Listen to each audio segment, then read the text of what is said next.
makam Sunan Gresik membawa kita ke jantung sejarah Islam Jawa. Kompleks makam beliau berada di Kelurahan Gapuro, Sukolilo, Kecamatan Gresik, Kabupaten Gresik, Jawa Timur, tidak jauh dari alun-alun kota dan kawasan Masjid Jami Gresik. Lokasinya strategis karena berada di pusat kota lama, wilayah yang sejak abad ke-14 dikenal sebagai pelabuhan penting jalur perdagangan Nusantara. Akses menuju makam relatif mudah. Dari Surabaya, perjalanan darat sekitar 30 sampai 45 menit melalui jalur Pantura atau tol Surabaya-Gresik. Setibanya di pusat kota Gresik, pengunjung dapat mengikuti penunjuk arah menuju makam Sunan Gresik. Area parkir tersedia untuk kendaraan roda 2 maupun roda 4. Meski pada hari Jumat atau saat haul biasanya lebih padat. Dari tempat parkir, peziarah berjalan kaki melewati deretan toko kitab, peci, dan perlengkapan ibadah sebelum memasuki gerbang kompleks makam.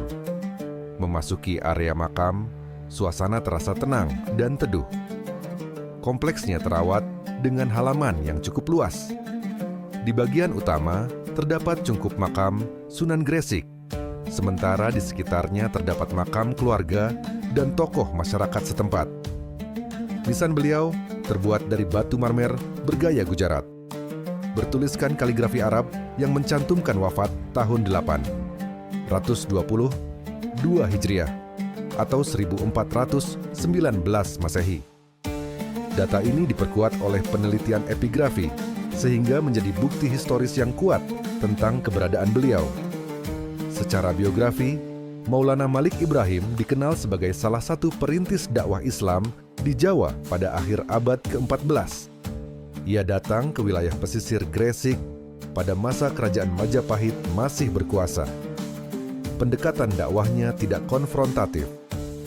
Ia berinteraksi dengan masyarakat melalui perdagangan, pendidikan agama, dan pelayanan sosial. Dalam kajian sejarah Islam Nusantara, model dakwah pesisir seperti ini dianggap efektif karena menyatu dengan aktivitas ekonomi dan kehidupan sehari-hari masyarakat. Beliau dikenal membina komunitas Muslim awal di Gresik dan meletakkan dasar pendidikan Islam. Dakwahnya berfokus pada penguatan tauhid, akhlak, dan praktik ibadah, tanpa menimbulkan konflik sosial. Strategi ini membuat ajaran Islam diterima secara bertahap oleh masyarakat setempat.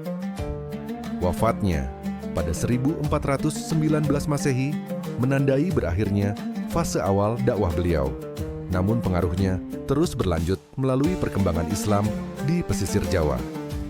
Hingga kini, makam Sunan Gresik menjadi salah satu destinasi ziarah ulama penting di Jawa Timur. Setiap hari peziarah datang untuk membaca tahlil dan doa.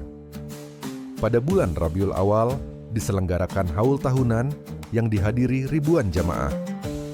Fasilitas umum seperti tempat wudhu, mushola, dan toilet tersedia di sekitar kompleks. Ziarah di makam ini bukan sekadar perjalanan fisik, tetapi perjalanan refleksi. Dari sosok Sunan Gresik, kita belajar bahwa penyebaran Islam di Nusantara berlangsung melalui keteladanan, kesabaran, dan kedekatan sosial. Warisan itulah yang membuat tempat ini tetap hidup sebagai pusat spiritual dan sejarah hingga hari ini.